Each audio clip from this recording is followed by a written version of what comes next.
This one's gonna be as long as I want it to be. Not, not. Uh, I didn't want to exhaust myself too much. That blue video, which you can watch now. It's part of my Blue Beetle review. The movie.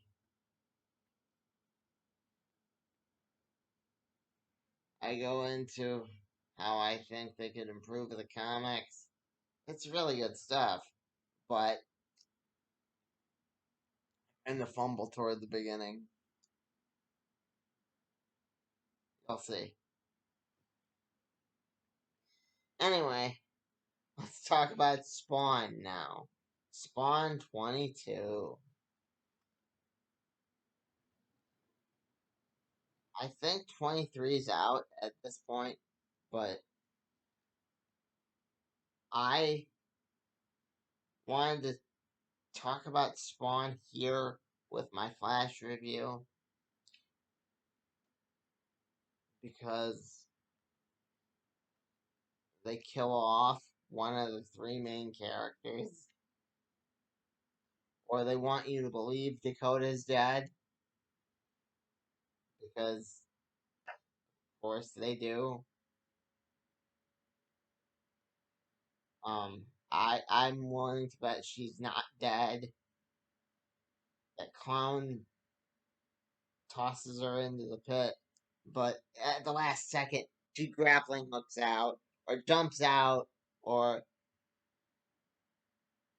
or I don't know. The crossover from crossover takes place, and it sucks her into their world.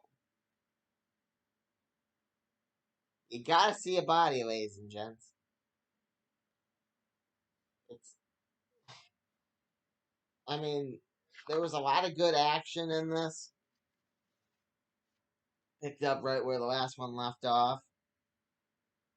He, meaning Gun Slinger, he was just fighting Clown and his mini minions.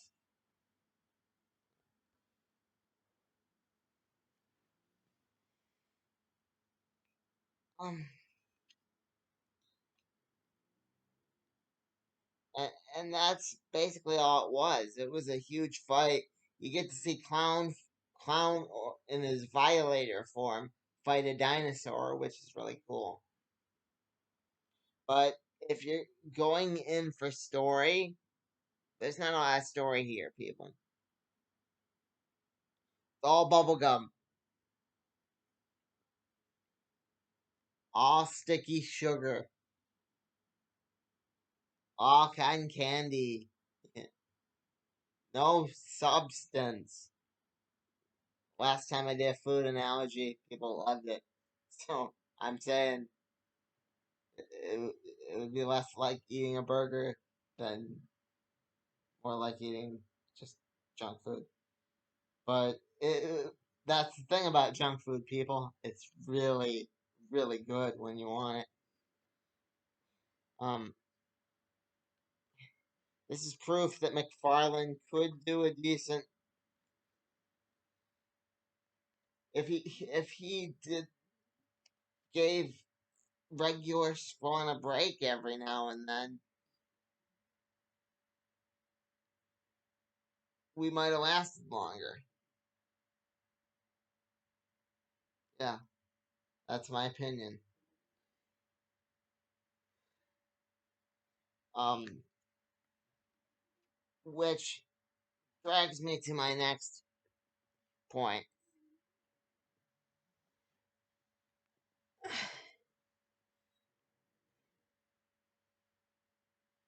The thing I've liked about this book, Gunslinger Spawn, one of the many things I've liked about this book, because there are many things, is that you haven't needed to pick up another Spawn book. It hasn't interfered with the fact that I haven't read regular Spawn in quite a while now. Or King Spawn, or Spawn Universe. But this marks the first time in issue 22 that I really need to pick up another book.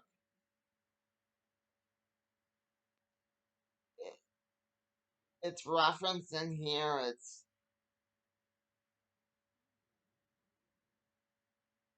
It may be part of the main plot, and that's the thing about comics. If you're interested, which I am, often if you don't pick up that plot, it can just cause the whole story to fade away. I dropped the food analogy, but yeah.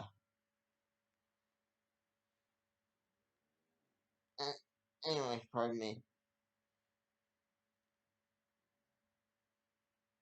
I don't want my interesting story to stop here because I need to pick up a Spawn issue. So odds are I probably will be picking up that Spawn issue that's necessary here, but um I'm not happy about it, so I'm gonna knock off a few points. So I'm giving this one a 3. It would have gotten a 4. Not perfect, not by any means. I would have liked a little bit more story. I hope issue 23 isn't out yet. I thought I had it, but guess not. Also, I'd like my audience's opinion on what should I do for beginnings for movies. I'd like to have a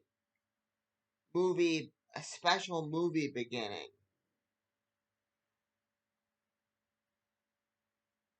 like I do for books. I'd like to have, just to let you know, hey, this is going to be a movie review. If you, my audience, have any ideas, let me know down in the comments. We'll talk about it. Did you enjoy Spawn? Again, let me know. We will talk. I have so many things I'd like to talk to you guys about the Blue Beetle review. Um,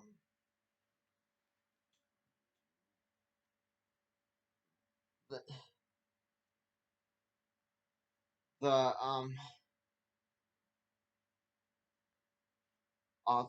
Ultimate Universe number 2 that's coming up here.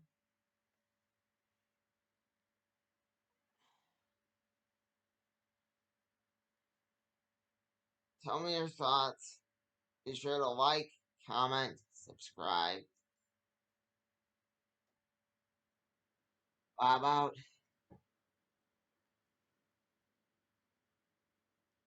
Hey, you only get one book today. The other book's tomorrow. But to you, it's gonna look like same day. Flash. I hope that Joshua Williamson's run on Jay Garrick is this good.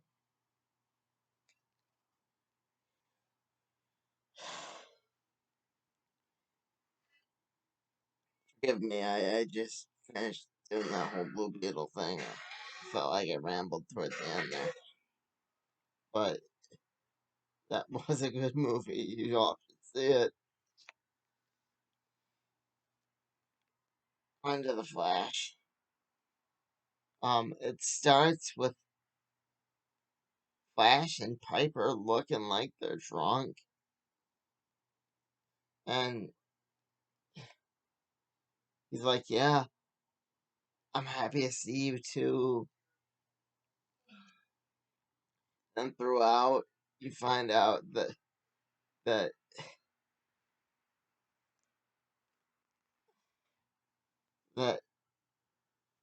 Flash's family loved the Pied Piper, and that they're like treating him like that uncle that just stops by, just or the grandparent or whatever. The Fonzie, where he goes, "Hey everybody," and that's wonderful to see.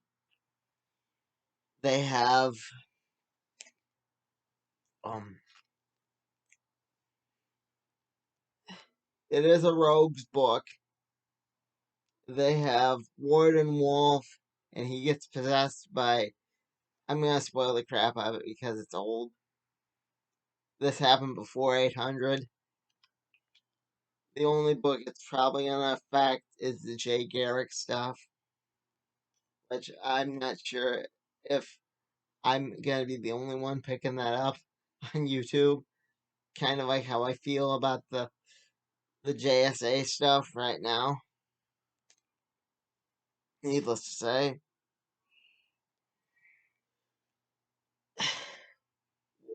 Warden Wolf is in this. The guy that runs Iron Hides, he gets possessed by the Lords of Order because Doctor Fate's busy. I guess I wasn't clear on that.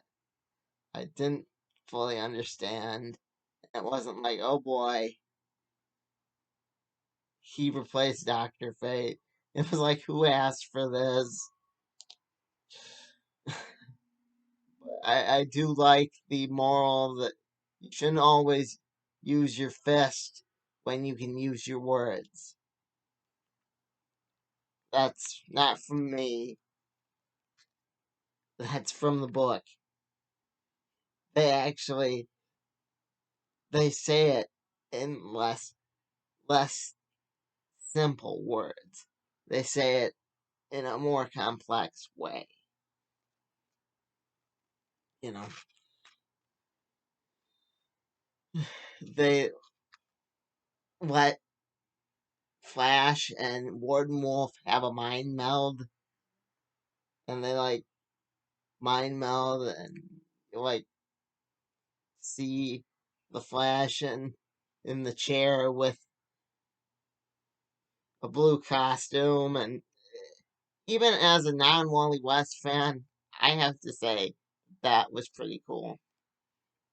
Even as someone who has spent the greater majority of this review saying that Jupiter Jet did what they're trying to do with Connor Kent better in trying to be gussied up words. That was pretty cool. That's all I gotta say regarding that whole Warden Wolf and Flash showing. Yeah. Um. At one point, he offers to have the rogues go to the straight and narrow, and they all just laugh. I love it because you can't have a proper rogues book without, I mean, Flash book without the rogues. Yeah, you can't be like, oh, no rogues ever. That would you can have four different Flashes, but you need these guys. They're quintessential. I mean,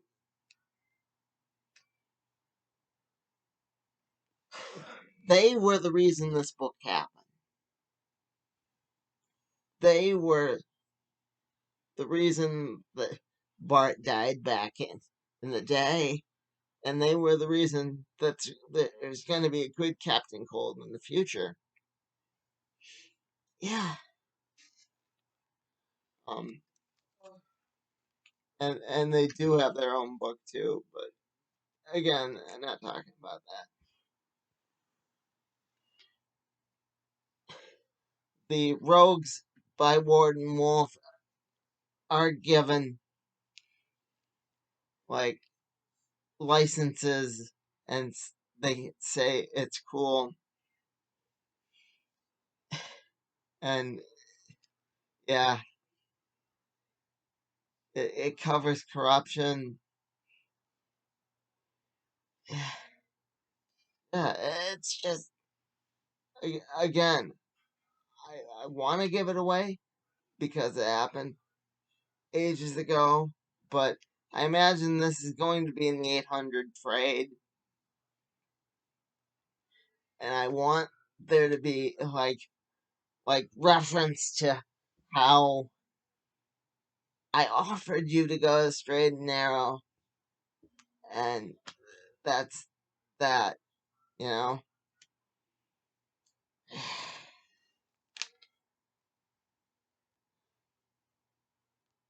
or or they could have Jay Garrick be in this time period. What was Jay doing at this time?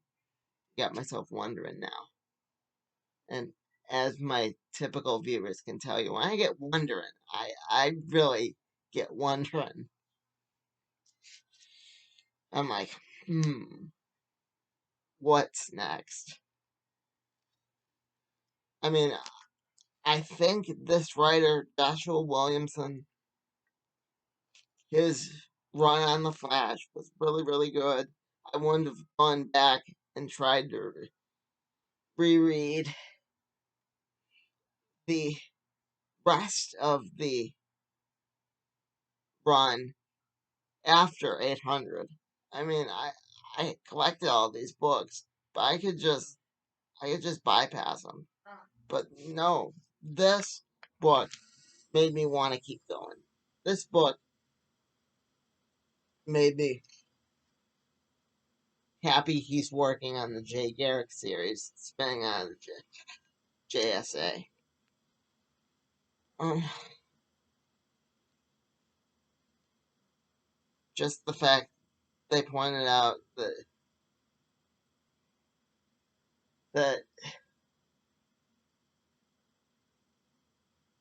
bad guys could have their own justifications, just like in Steven Universe, but unlike Steven Universe, they didn't end it all with a hug. Yeah, I'll give this book a 4 out of 5 because yeah, still not. It's not Barry dying in Crisis or any memorable moment in The Flash. The most memorable thing that this is the book where Pied Piper finds out Linda's pregnant, and that's pretty much it. It does not come back when he's like in time or whatever, and it's not coming back with that dream event, which I gotta cover. But it was a good book. 3 out of 5.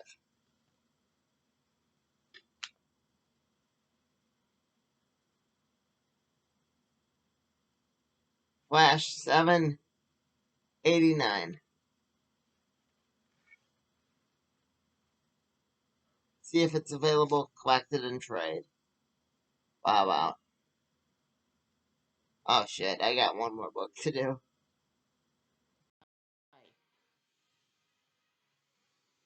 Hopefully you enjoyed that Flash review that you just experienced. As you can tell, as all my true fans can tell, this is a different day. These different shirt, different day. Same review though. So, um, I'm going to finish this. Right? So, here we go. Let's see. I'm fully aware that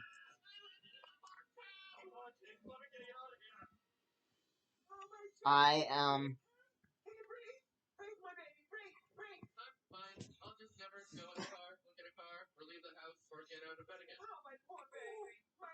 behind in this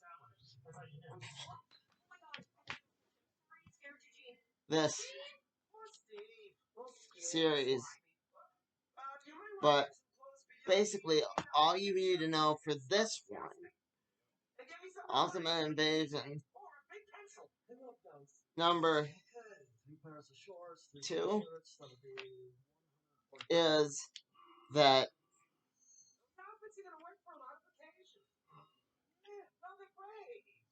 Evil Reed, the Maker, can regenerate. He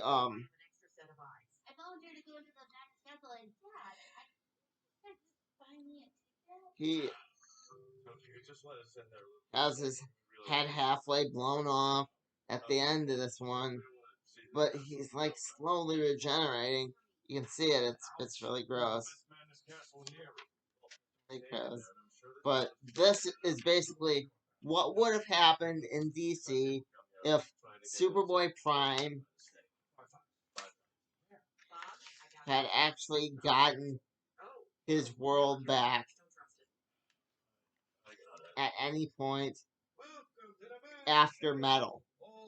You know, after they actually did that, but before they forgot about it. And I'm glad they didn't just forget about this for the Marvel universe, because I still maintain that all the Maker really is a more cerebral Superboy Prime. Um, he doesn't have the strength. He doesn't have the general. Doesn't have the general demeanor of Superboy Prime, but what he does have is the no no the wherewithal to actually achieve his own timeline, which this you see the list of all the people he had he had changed their lives, and like how he's kidnapped Thor or neutralized Spider-Man. The list from before, and I'm still wondering who has it. Shield from his reality, or the Maker himself.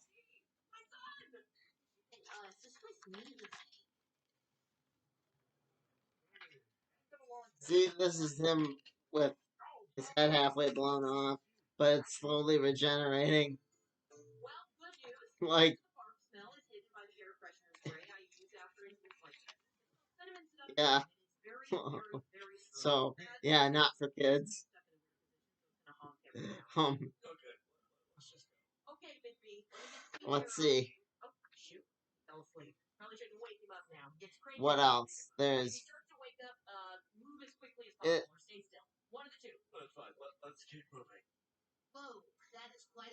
It's really more of an adventure regarding Howard Stark than it is Tony Stark or any of the other, because Howard is really more the main character in this. Mom didn't like it because she found that the Maker's Army was kind of repetitive, but I don't know. Like I said, I wonder what it would have looked like if this was Superboy Prime and not Evil Reed Richards. Which I'm glad that they found a way for them to tell the other Reed apart for that big final fight in like number 12 or 13 or however long they decide to make this thing run. Um, I'll give that a 3 because I enjoyed it, but I don't think it would be a good read for people who aren't really like invested in the Ultimate Universe and just feel that the Ultimate Universe should have died back in the back in the 2000s. Yeah, so I'll give it that score. So um this this is DC's time travel book for this pile. I completely forgot about it, but here it is. Justice Society number 5. 6. 6. We all pretend I said 6, right? 6. 5. What happened when I don't look at the books? Anyway, um, I enjoyed this book. I really did. It picks up right where the last one left off. Jay Garrick finds his daughter, hugs his daughter after she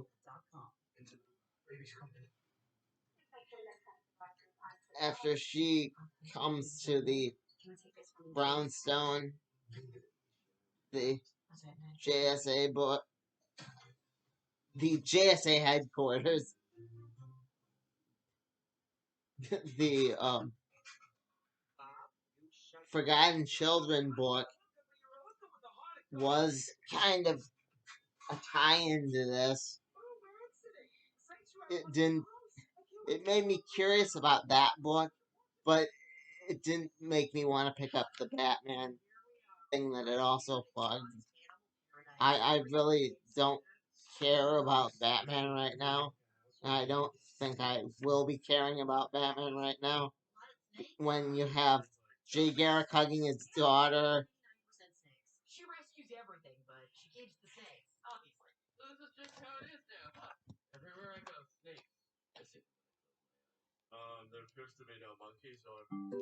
Jay Garrick hugging his daughter, and this beautiful emotional reunion.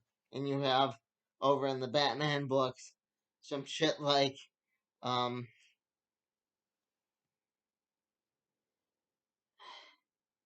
killing Alfred, or you have them trying to make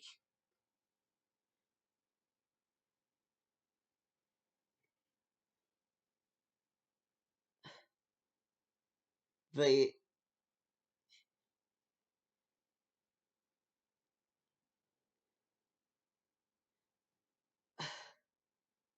Gotham superhero a thing.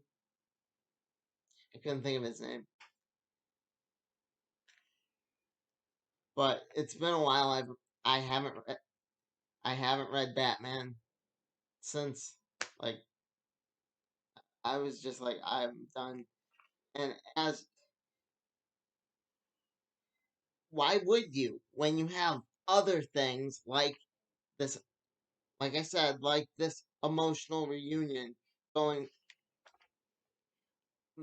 I really liked they were so descriptive in the story that Stargirl describes how it looked to her and how they the two Garricks say something, the Boom and Jay, say something to one another. We're still not sure what, but they hug, and that is that. And if you don't like emotional moments, the only stupid thing you don't really feel, at least for me, any emotion over was the Batman and his daughter plot. Because, yeah,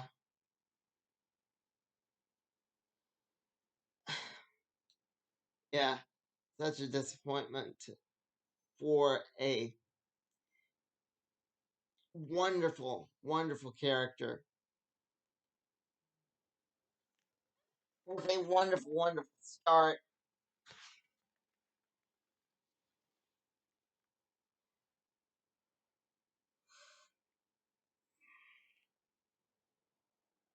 But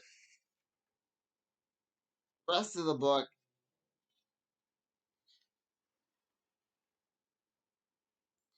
it was very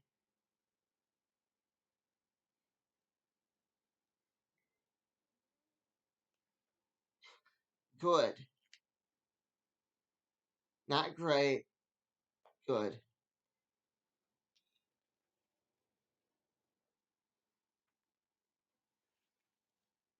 The whole thing can basically.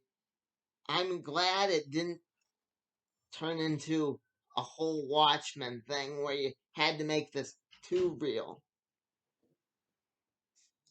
They didn't go, oh, this guy's. But they did basically summarize the whole history of Dr. Fate within a page, which I thought was really nice. Or like how the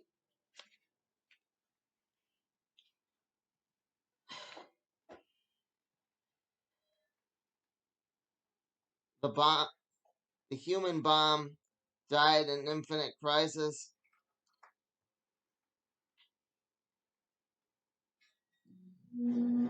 They have his sidekick come back here, and they don't spend a whole lot of time on how sad she is.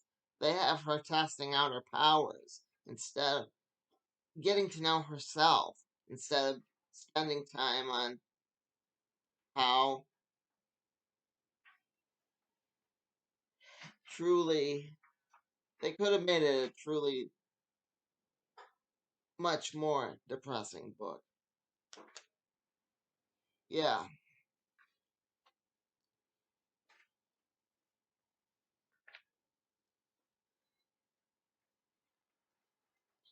And you got to see Beth Chapel and Wildcat and all the other people from, well, not Rick, but you got to see a lot of the people from Stargirl's show, which I thought was really neat.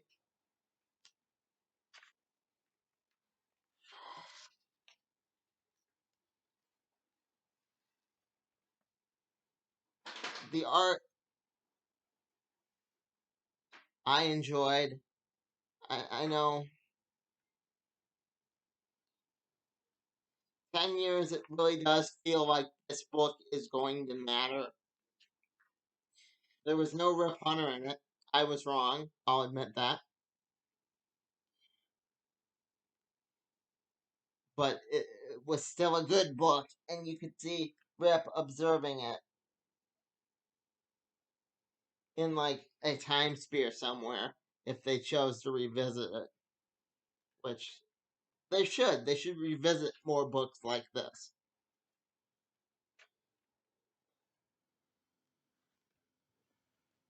The reason they summarized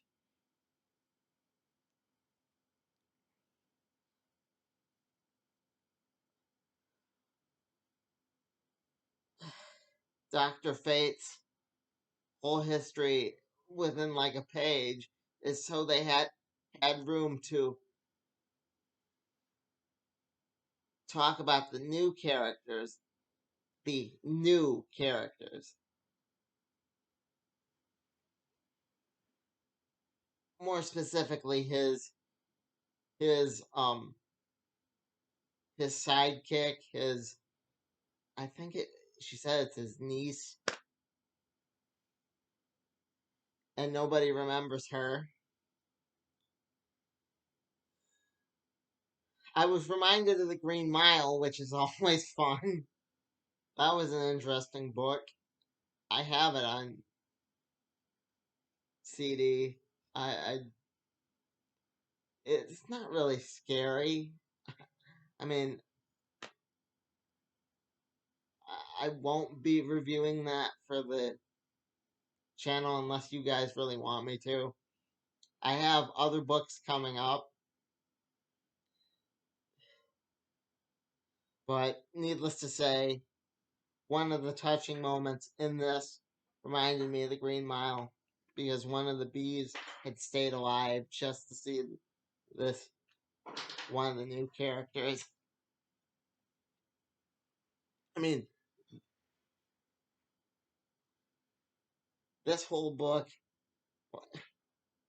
like I said, I hope people don't forget about it. So,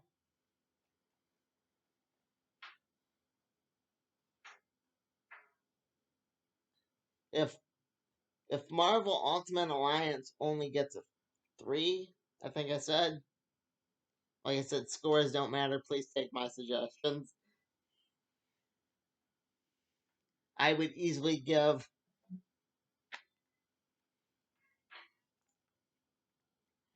Justice Society number 6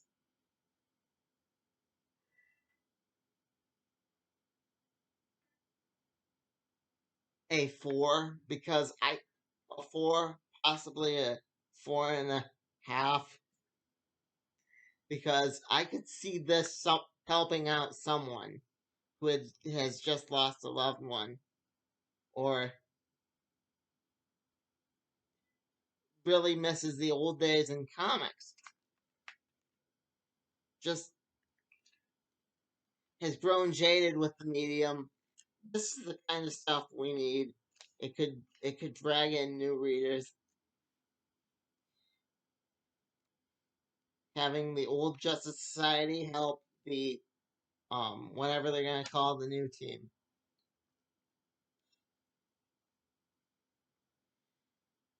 Yeah, I I'm really surprised they didn't include Corky, Rip's like sidekick kid from the very beginning issue.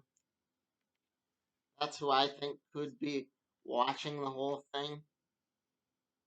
But that's just speculation. I really enjoyed the book. Pop out. Please like, comment, subscribe, and tell me what you thought of the Flash review. That's it. Go home. Or if you are home, turn me off. Watch the next thing.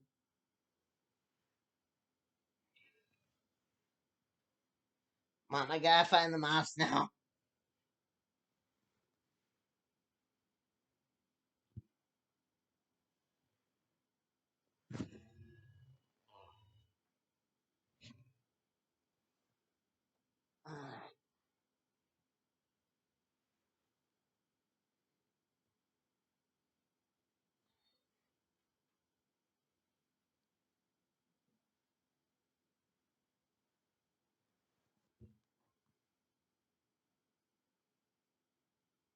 Is it? Where is it? Sorry.